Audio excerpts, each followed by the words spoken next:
Guys, welcome. Here I am in the Mustang GT Premium Convertible, thanks to Acura of Berlin letting me take this beast out for a drive.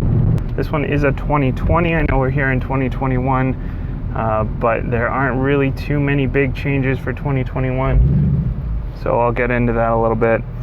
And the only 2021 I could find nearby was a 10-speed auto, and who wants a Mustang with an automatic? So the biggest changes for 2021 really came in the way of the trim levels. They added in the Mach 1, they took away the Bullet, and they took away the GT350. And Mach 1 does get you the Tremec 6-speed. This one has the MT82. It has been upgraded since that class action lawsuit, so you don't have to worry about that. But some people complain about the MT82 because it's a little bit tough to get into gear. I kind of like that. I kind of like having to work for it a little bit to get it into gear. Just got to muscle it a little bit. No real problems there.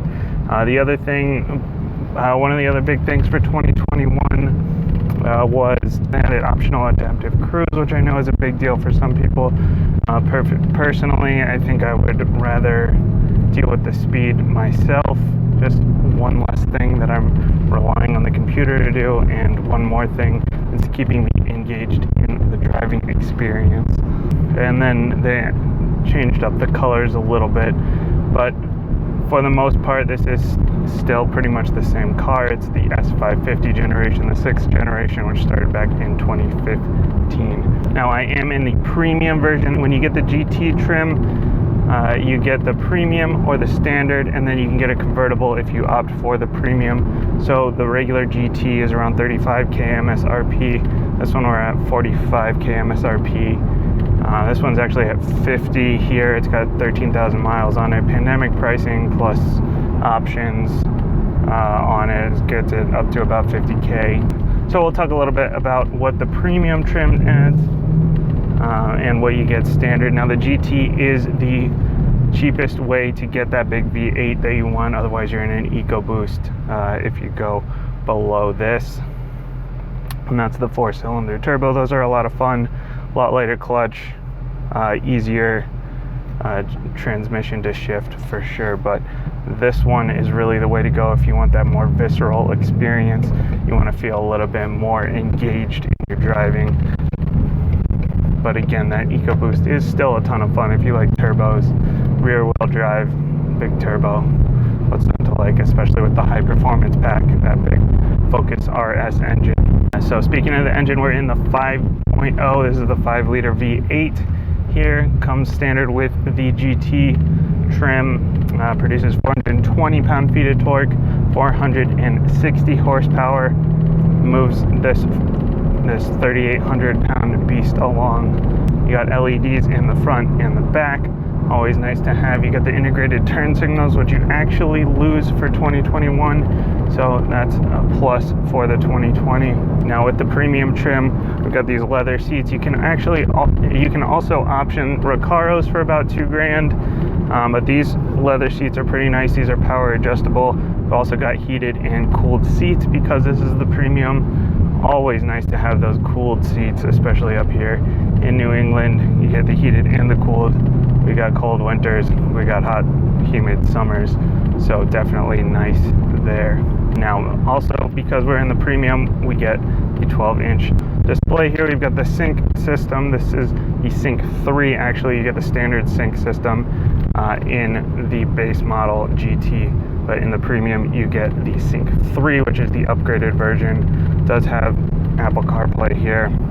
Always nice to have. We also have the Bang & Olufsen sound system. That's an upgrade from the standard 6-speaker. You got the 9-speaker Bang & Olufsen sound system. Definitely also a plus. I'm not going to put the top down just because of noise. Not that this thing isn't already loud, but wind noise on top of this nice loud exhaust here. You gotta love the sound of the V8.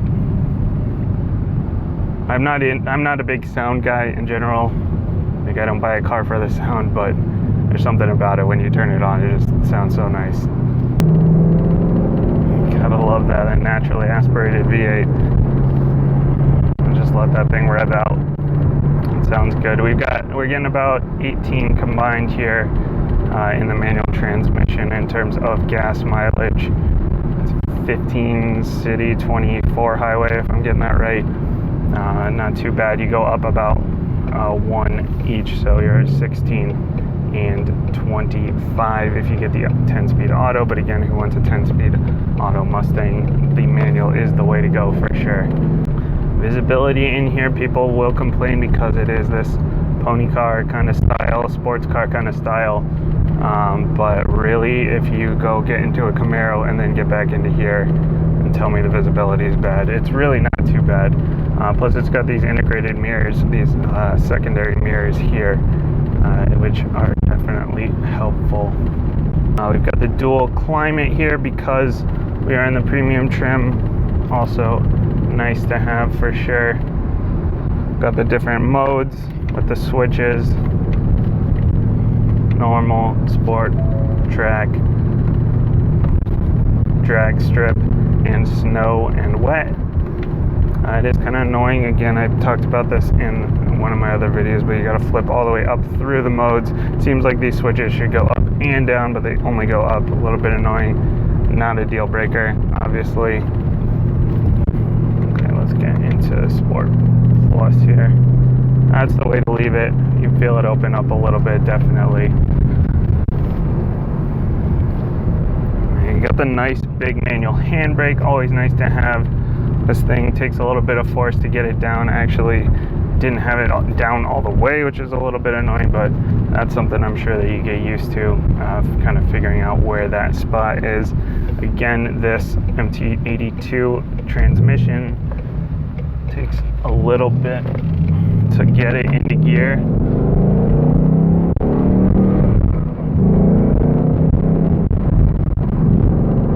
Nice and comfortable. These seats are pretty nice, a little bit stiff, sporty, bolstered well, keeping me in place. They feel pretty good. No problems. Got the ventilated seats going, cooling down the butt. Feels nice for sure. No problems putting power down. Rear wheel drive, obviously. It's got the limited slip differential no matter how you spec it, which is definitely nice to have. Got the Performance Pack 2 on here. Gives you the big 19-inch tires, gives you the 3.73 rear axle. That's the upgraded rear axle. And it gives you the magnetic ride, which you definitely want if you're going to daily drive this thing or take it on long road trips. Definitely feels nice. It is a little bumpy for sure. I mean, right now I'm in Sport Plus also, so let me put it back down into comfort. But with that magnetic ride, it definitely helps on these bumps. It's still bumpy. Still, again, this kind of pony car, low to the ground, but it's still a pretty good ride. But those big tires help the magnetic ride. Otherwise you're on 18s instead of these 19s. These 19s look really nice too. They've got these nice big sticky P0 Neros on them. Those are summer performance tires. Always want to do the summer and the winter setup, especially up here in New England. You want a dedicated set of winter tires because you should drive your car in the winter no matter what your car is. You should always be having fun driving it around. Here in Sport Plus mode, we've got some good steering feedback here. It is electronic. You can tell that it's not going to be the same as hydraulic. It's not going to be the same as manual, but it still gives you a little bit of that feedback. It's light, but communicative. Wouldn't say it handles quite as good as something like a Camaro. You got better visibility for sure, and this thing just looks really nice. I think this looks a lot better than a Camaro. It looks like it's got active red matching on the downshifts here. Actually did not realize that.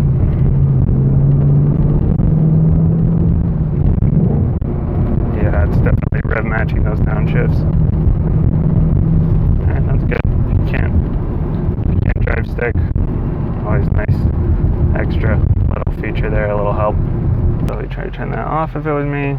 I'd rather match my own downshifts, but you know, in case I'm feeling lazy or something, or if I'm just learning. It just sounds so good. See how it takes a bit of a turn here. Oh yeah, handles it well. Kick the back out a little bit there. A little bit of fun with that for sure, definitely. got the nice sticky tires on here, so those help out when you want that grip. Imagine in the winter, you could really kick that back out, have a lot of fun with this thing. Back here in the back of the Mustang, and obviously got a tiny bit of headroom here. Not a whole lot of leg room. Wouldn't want to be back here for too long, but you know, it's not really what this thing is made for. It's made for short trips, just if you need a back seat in a pinch, but it does that perfectly fine. And you've got your child latches if you need it. Only 2 seats back here. Wouldn't want to try to fit 3 people back here anyway. Trunk space in this one, we're looking at about 13.5 cubic feet, which is actually pretty good, especially for something this small. It's actually better than a lot of compact sedans out there. This one, actually with the convertible, it is 11.4, but if you get the regular fastback, then you get that 13.5. It's a lot of space, definitely. So there you have it. That is the 2020 Mustang GT Premium Convertible. Thanks again to Acura of Berlin for letting me take this thing out. It's definitely a lot of fun. Sounds great, feels good. Thanks again for watching. You've got a car for me, Jason at manual-cars.com. Does not necessarily have to be a manual. Definitely would like it if it is, but does not have to be. I'm here in Central Connecticut. Shoot me an email if you've got something for me. Thanks again for watching. I will see you next time.